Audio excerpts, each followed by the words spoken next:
오늘 본문 말씀을 통해서 공동체를 위한 기도 함께 말씀 나누겠습니다. 이 본문 말씀으로요, 두 번에 걸쳐서 함께 공동체를 향한 기도를 배워보는 시간 갖도록 하겠습니다.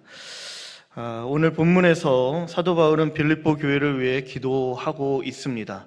빌립보 교회는 사도 바울에게 각별한 존재죠. 사랑 그 자체였습니다. 감옥에 매인 몸이었음에도 불구하고 바울은, 사도는 매일같이 그 교회를 위해 기도했던 거죠. 그들을 생각했습니다. 예수 그리스도의 심장으로 뜨겁게 그들을 사랑했고 교회를 그리워했고 그들을 생각할 때마다 감사가 넘치고 기쁨이 가득했다, 그는 고백하죠. 복음 안에서 함께 동역했던 교회를 향한 애틋한 마음이 바울에게 있었던 것입니다. 그렇기에 바울은 교회가 하나님 앞에서 더욱 든든히 세워져 하나님의 일들을 온전히 감당할 수 있기를, 그런 마음 가운데 교회를 향하여 기도하고 있는 것이죠. 이러한 바울의 모습, 교회를 향해 기도하고 있는 이 모습이 오늘 우리가 교회의 성도로서 본받아야 할 모습 중에 하나라고 여겨집니다. 눈에 넣어도 아프지 않을 만큼 사랑하는 교회, 아무도 보지 않는 골방의 작은 감옥이었지만 그는 무릎을 꿇었고 그토록 사랑했던 교회와 동역자들을 위해 쉬지 않고 기도했던 것이죠. 그리고 그런 기도에는 분명히 하나님의 능력이 있는 줄 믿습니다. 기도에는 힘이 있는 것이죠. 차디찬 감옥의 바다, 아무도 보지 않는다 할지라도, 때론 조금 초라해 보이고 외로워 보이는 그 기도라 할지라도, 공동체를 향한, 교회를 향한 하나님의 마음을 품고 하는 그 기도에는 분명 능력이 있는 줄 믿습니다. 공동체를 향한 기도의 능력을 묵상하는 가운데 생각난 목사님이 있었습니다. 안산 동산교회 원로 목사님이죠. 김인중 목사님입니다. 우리 교단의 대표적인 교회로 안산 동산교회가 성장했습니다. 교회를 목회하시면서 김인중 목사님은 끊임없이 교회를 위해 기도했고 성도님들을 위해 기도했던 모습들이 있었던 것이죠. 이전에 섬겼던 교회에 부흥의 강사로 여러 차례 오셨었기에 제가 사석에서 뵙고 교회를 섬긴 것에 대해 들은 적이 있습니다. 교회를 세워가는 일에 목사님께서 가장 강력한 도구로 삼았던 것이 무엇이었냐면 바로 기도였다라고 말씀해 주셨습니다. 안산에는요, 반월공단이 있죠. 노동자들이 많이 모입니다. 대부분 노동자여서 학업 수준이 낮았고 외국인 근로자들이 많이 모여 살고 있었기 때문에 이 안산이라는 도시 자체에 안 산다 그래서 안산이라고 불리웠다라고 하더라고요. 그 정도로 열악한 곳, 환경, 그런 도시였는데 그곳에서 교회를 개척하고 교회를 위해 눈물로 기도하고 씨를 뿌리니까 교회가 바르게 세워지는 것이죠. 그 교회를 통하여 안산 도시가 변화됩니다. 노동자들이 예수 그리스도를 만나게 됩니다. 주님께 돌아오게 됩니다. 병든 자가 치유되어지고요, 공동체 안에 부흥이 일어나는 것이죠. 교회가 교회를 또 분립하면서 안산이라는 도시 자체에 안산 동산교회로 말미암아 개척된 교회가 30개 이상 되어지면서 안산이라는 그 도시 자체를 바꾸는 거예요. 고등학교도 세우면서, 학교도 세우면서 이제 미래 지도자들도 발굴하고 양성하는 등 교회를 향한 그 기도가 아름답게 열매 맺었던 것들을 볼 수 있었던 것이죠. 특별히 목사님께서 교회를 위해 기도하고 성도님들을 기도할 때 조금 특별한 방법으로 기도했다라고 하십니다. 예를 들면 이렇게 기도한 것이죠. 우리 교회 주변에 마레프 단지가 있지 않습니까? 이렇게 기도하는 겁니다.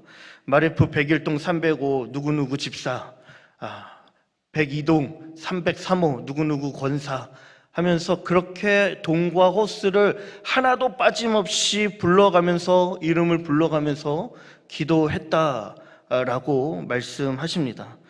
기도를 많이 하시니까 성도님들의 집과 주소, 이름이 술술술 외워지는 거예요. 모든 안산의 아파트를 다 부르짖고 새벽 기도가 끝나는 겁니다. 동산교회 출신 목회자들을 통해서 확인한 바, 하도 신기해서 정말일까 해서 부교육자들이 그 동과 호수 이름을 교적부에서 찾아봤다라고 합니다. 일치했다라는 거예요. 그렇게 기도했던 것이죠. 한 사람이 기도하기 시작하니 교회가 세워지고요. 교회가 세워지니 도시를 바꾸는 일이 일어나는 것입니다. 그만큼 공동체를 향한 기도에는 힘이 있고 능력이 있고 반드시 열매가 맺힌다라는 사실입니다. 그런데요, 안산 동산교회에만 기도하는 목사님이 있는 것은 아닙니다. 할렐루야. 아이언 장로교회도 기도하는 목사님이 계시죠. 교회를 너무 사랑해 주셔서 뜨겁게 날마다 기도하는 우리 담임 목사님이 계십니다. 정말 목사님 보실 때마다 제가 많이 배우는데요, 부르짖는 그 기도의 뜨거움은요, 어느 목사님과 비견할 수 없어요. 정말 눈물로 새벽마다 시간 될 때마다 교회를 위해 기도하고 계십니다. 부르짖으며 기도하고 있습니다. 우리 성도님들을 위해 기도하고 있는 것이죠. 성도님들의 기도 제목을 알려주십시오. 중보기도 카드 써주시고요. 그 기도 카드를 가지고 뜨겁게 기도할 때 반드시 우리 교회가 세워지고 우리 성도님들의 가정 안에 하나님의 은혜가 임할 줄 믿습니다. 사도 바울처럼 예수 그리스도의 심장으로 우리 성도님들 교회를 사랑해 주시길 바랍니다. 아현장로 교회를, 더 나아가 한국교회를 사랑의 마음을 담아 교회를 위해 기도해 줄 한 사람 한 사람이 필요한 시기입니다. 이 시대에 교회를 위해 눈물을 흘리고 변함없이 매일 기도해 줄 사람이 있어야 하는 것이죠. 너무나 많은 경우 교회에 아픈 소식들이 들려옵니다. 좋은 소식들보다는 안타까운 소식들이 있죠. 교회를 향해 비난하는 사람들이 많고 교회를 떠나가는 사람도 많습니다.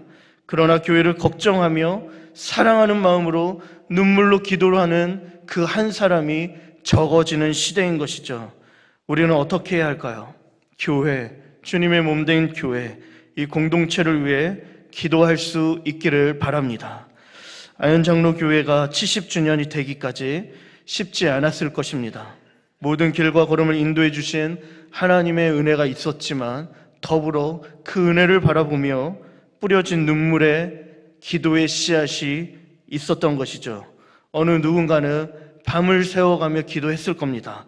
새벽을 깨우며 어둠을 이기고 교회에 엎드리며 기도하는 분들이 있었을 거예요. 그분들이 계셨기에 여기까지 올 수 있었던 것이죠. 그렇기에 기도는요, 우리가 맨 마지막에 가서 어쩔 수 없이 해야 하는 그 차선책이 아니라 가장 먼저 선택해야 할 최우선적인 우리의 모습이다라는 사실입니다.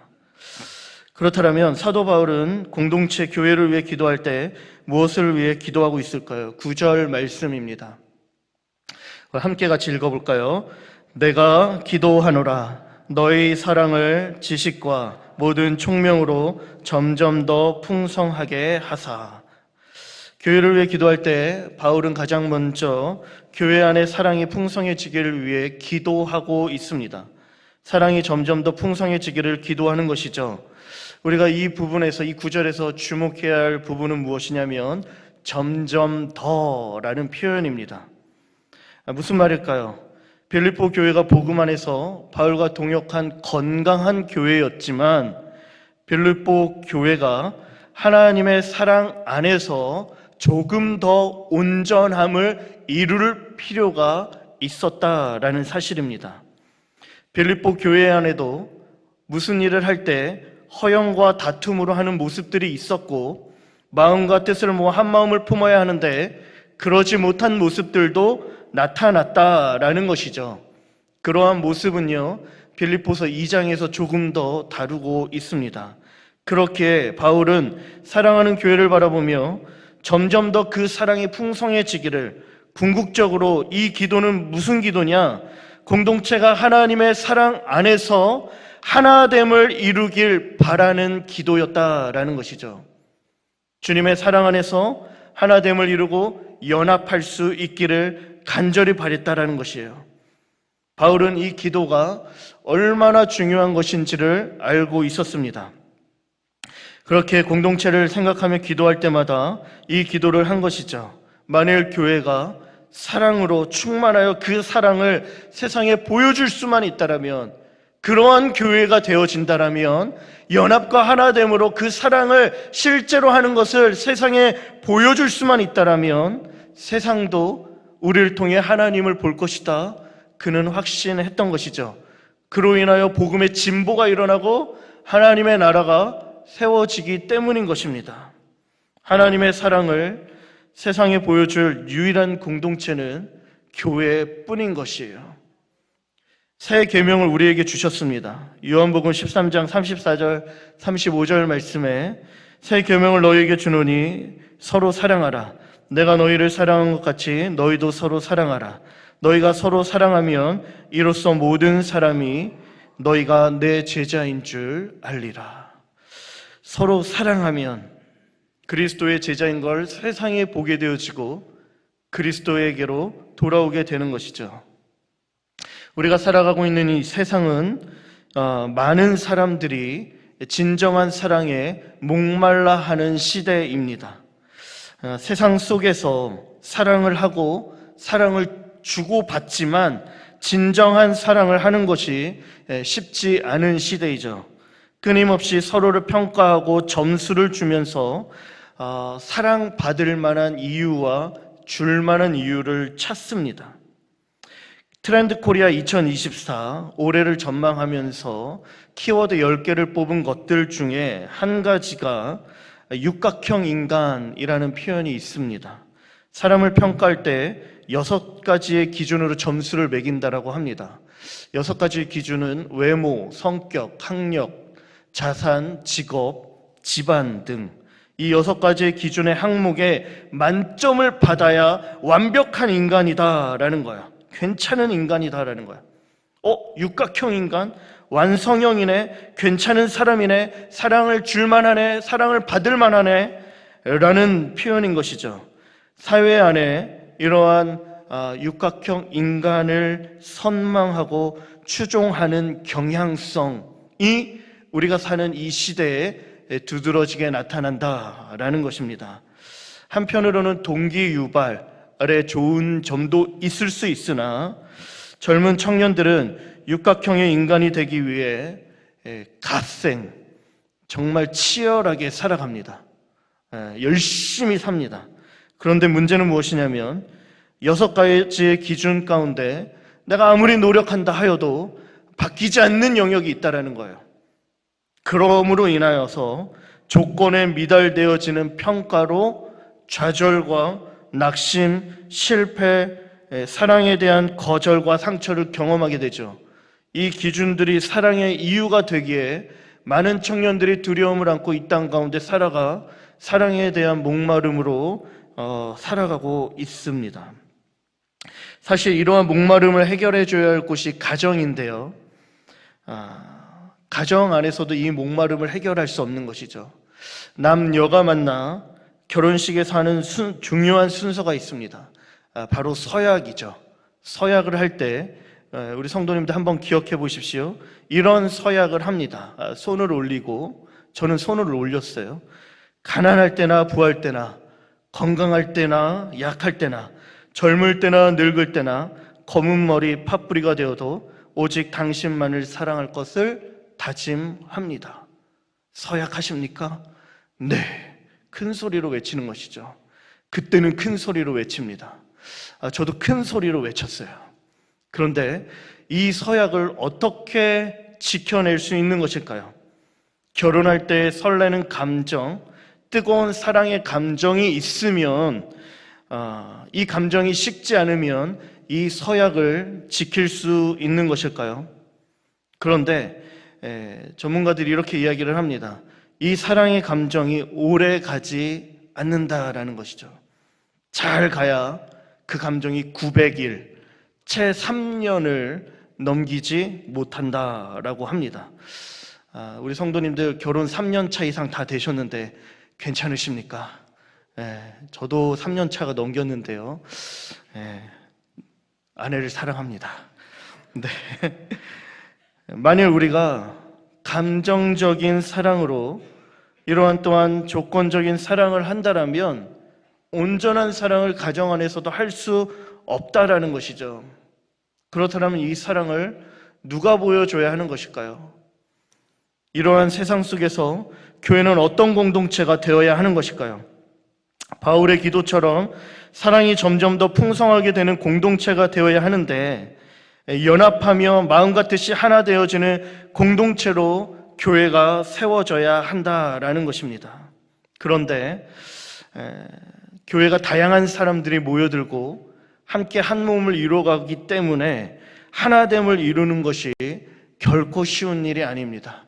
서로에게 서운하고 상처 주고, 그래서 떠나게 되어지고 마음이 상하고, 이러한 일들이 서로의 다름 가운데 교회 안에 너무나 많이 경험되어지고 나타난다라는 것이죠. 그래서 하나님 나라 복음 네트워크 나들목 교회의 대표 목사였던 김영국 목사님께서는요, 풍성한 삶의 기초에서 공동체를 이루는 두 가지의 기둥으로 용서와 용납을 제시해 준 것이죠. 다시 말해 오늘 본문 가운데 공동체 안에 사랑이 점점 더 풍성하게 되어지는 그 모습이 어떻게 표현되어져야 하는가? 서로를 향한 용서와 용납이 있어야 한다는 겁니다. 그럴 때 하나됨을 이루는 공동체가 될 수 있다 말을 하는 거예요. 용납과 용서, 과연 우리는 어떻게 이룰 수 있는 걸까요? 오늘 본문에서 바울은 두 가지의 비결을 우리 가운데 알려주고 있는데요. 첫 번째는 지식입니다. 9절 말씀 다시 한번 보면 너희의 사랑을 지식을 기반으로 점점 더 풍성하게 한다 말하고 있는 것이죠. 지식은요, 헬라어로 에피그노시스입니다. 두 가지가 합성어인데요, 그노시스라는 알다, 이해하다 라는 단어와 에피, 뭐뭐 위에, 뭐뭐에 대하여 라는 전치사가 합혀진 에피그노시스인 것이죠. 무엇일까요?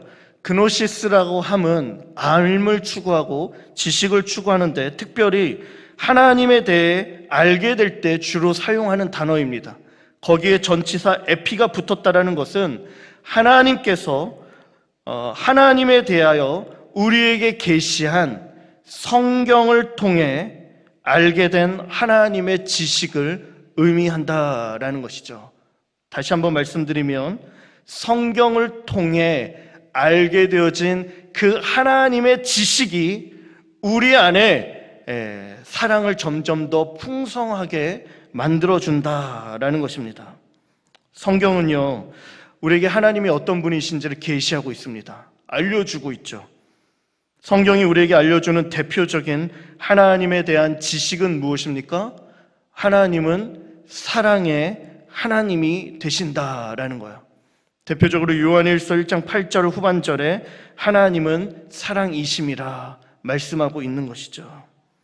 사랑이신 하나님을 우리 가운데 성경은 알려주면서 그 성경을 통해 우리가 하나님에 대한 지식이 쌓이고 하나님의 성품에 대한 사랑을 알게 되어지면서 우리 안에도 서로를 향한 사랑이 이루어질 수 있다 말하고 있는 것이죠. 특별히 하나님께서는 그 사랑을 우리 가운데 보여주시기 위해 독생자를 보내주셨습니다. 그 아들의 사랑 안에서 우리를 향한 하나님의 사랑, 특별히 용서하심을 경험하게 해준 거예요.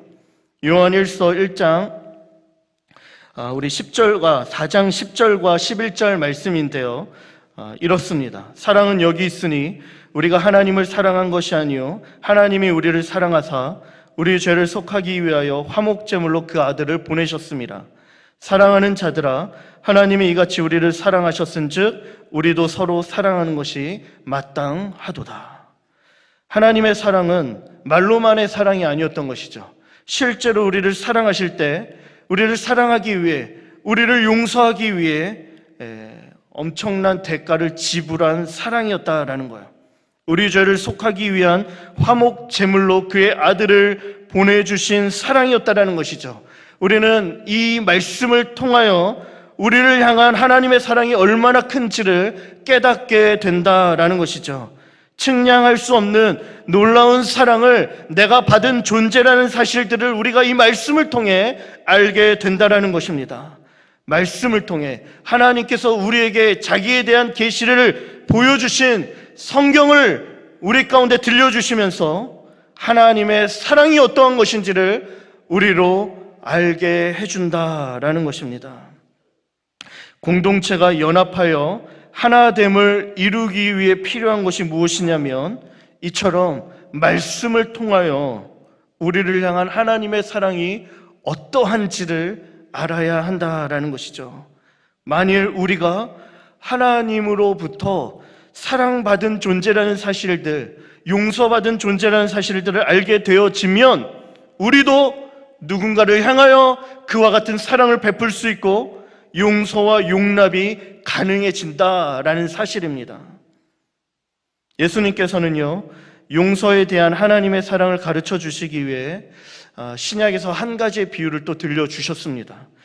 우리가 잘 알고 있는 비유의 말씀인데요, 1만 달란트 빚진 자에 대한 비유입니다. 어떤 임금이 1만 달란트 빚진 자의 빚을 탕감해 주죠. 1달란트의 품삯이 얼마만큼이냐? 15년치의 품삯입니다. 1달란트가. 근데 1만 달란트예요. 몇 년치입니까?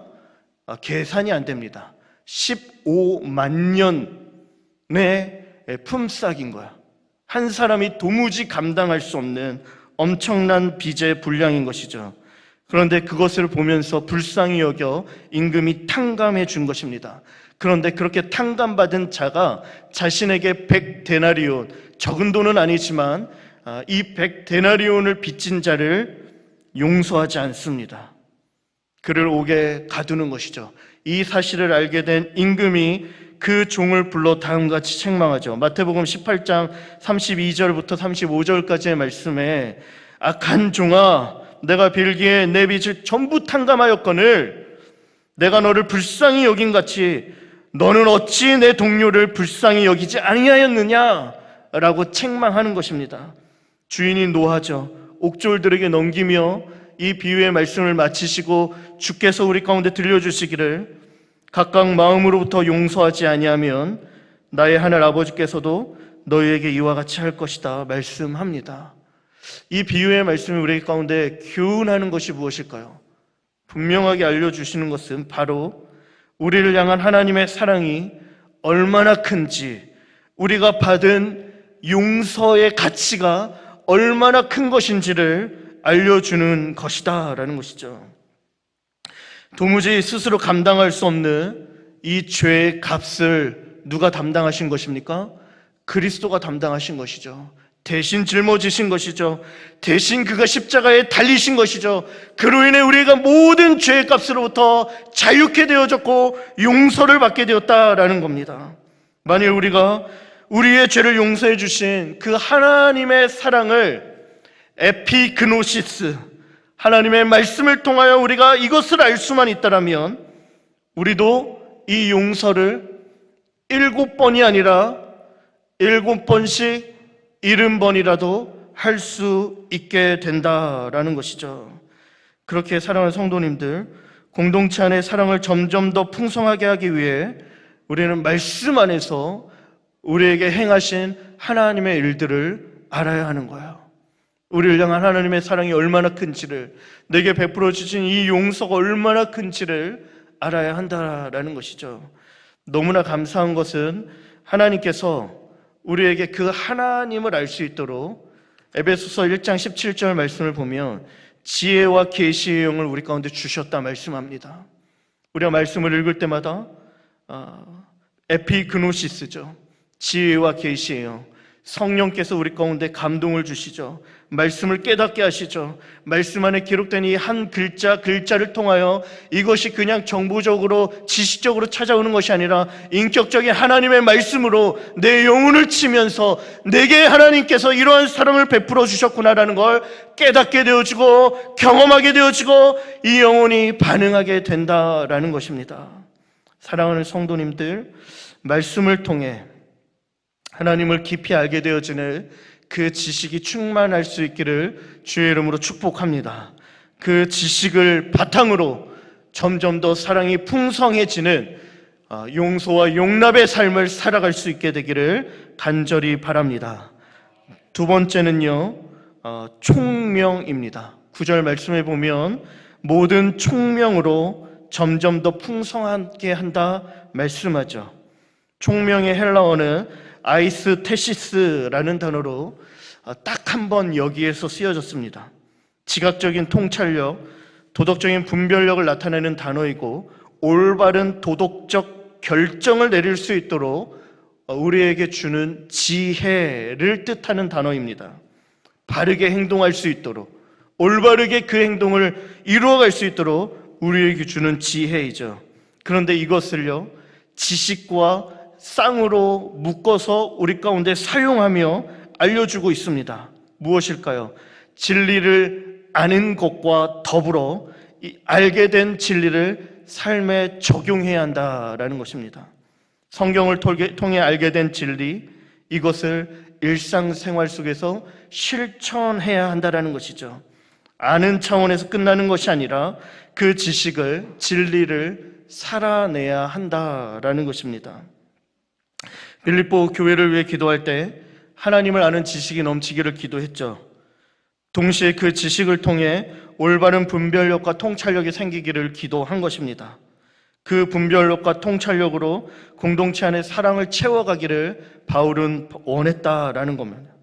말씀을 통해 하나님이 사랑이신다라는 것을 깨닫게 되었다라면, 우리를 향한 하나님의 사랑이 어떠한지를 알게 되었다라면, 이제 실제로 내가 받은 그 사랑을 삶의 현장에서 실천할 수 있도록 도와준다라는 것입니다.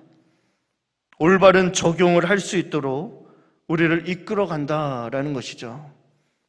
사랑에 대해서 우리가 이야기하고 있는데 이 사랑에 대한 올바른 실천과 적용을 우리 가운데 알려주고 있습니다. 우리가 잘 아는 말씀인데요, 고린도전서 13장 4절로 7절까지 말씀입니다. 우리 조금은 길지만 함께 한 목소리로 같이 읽도록 하겠습니다. 사랑은 오래 참고, 사랑은 온유하며 시기하지 아니하며, 사랑은 자랑하지 아니하며 교만하지 아니하며 무례히 행하지 아니하며 자기의 유익을 구하지 아니하며 성내지 아니하며 악한 것을 생각하지 아니하며 불의를 기뻐하지 아니하며 진리와 함께 기뻐하고 모든 것을 참으며 모든 것을 믿으며 모든 것을 바라며 모든 것을 견디느니라. 아멘. 말씀이 우리 가운데 분명하게 총명, 지혜를 주고 있죠. 우리가 실천해야 할 사랑이 무엇인지를 분명하게 말씀해 주고 있습니다. 사랑은요, 감정적인 것이 아닌 거예요. 즉흥적이지 않습니다.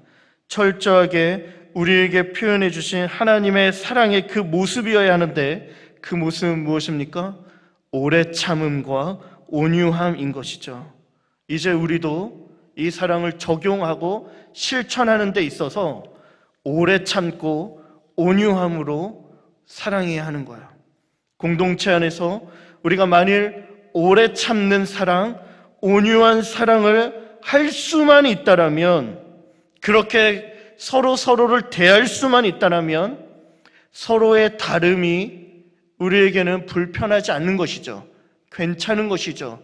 용납할 수 있는 것이죠. 기다려줄 수 있는 것이죠. 모든 것을 참고 모든 것을 바라고 모든 것을 견디며 내가 오래 참고 그 한 영혼들을 위해 기도할 수 있고 기다려줄 수 있다라는 것입니다. 다름을 이해할 수 있고 다름을 인정할 수 있고, 그래서 서로 사랑함으로 우리가 하나됨을 이루어갈 수 있다라는 거예요. 사실 그렇게 저와 여러분을 하나님께서 용납해 주셨기 때문에 우리가 주의 자녀, 교회가 될 수 있었던 것입니다. 그러니 사랑하는 성도님들, 총명, 이 지혜로 우리에게 허락해 주신 이 사랑을 실제 삶에서 적용하며 실천할 수 있기를 바랍니다. 사도 바울은 감옥에서 교회를 위해 기도하고 있습니다. 교회를 위해 기도할 그 한 사람이 참으로 소중한 때입니다. 하나님께서는 그 한 사람의 기도를 사용해서 교회를 세워 가십니다. 이 땅의 교회를 통해 하나님은 하나님의 일을 이루어 가실 것입니다. 교회를 위해 기도할 때 교회 안에 하나님의 사랑이 풍성해질 수 있기를 기도해 주십시오. 교회의 하나됨과 연합을 위해 기도해야 합니다. 말씀으로 우리를 어떻게 사랑해 주셨는지를 발견하여 서로를 용서하고 오래 참음과 온유한 사랑으로 실천함으로 용납하여 하나됨을 이루는 우리 교회가 되기를 간절히 바랍니다. 그 사랑으로 세상 가운데 이 공동체를 드러낼 때 세상이 우리를 통해 살아계신 하나님을 보고 주님께 돌아오고 우리 교회를 통해 하나님의 나라가 이 땅에 세워지게 될 줄 믿습니다. 기도드리겠습니다.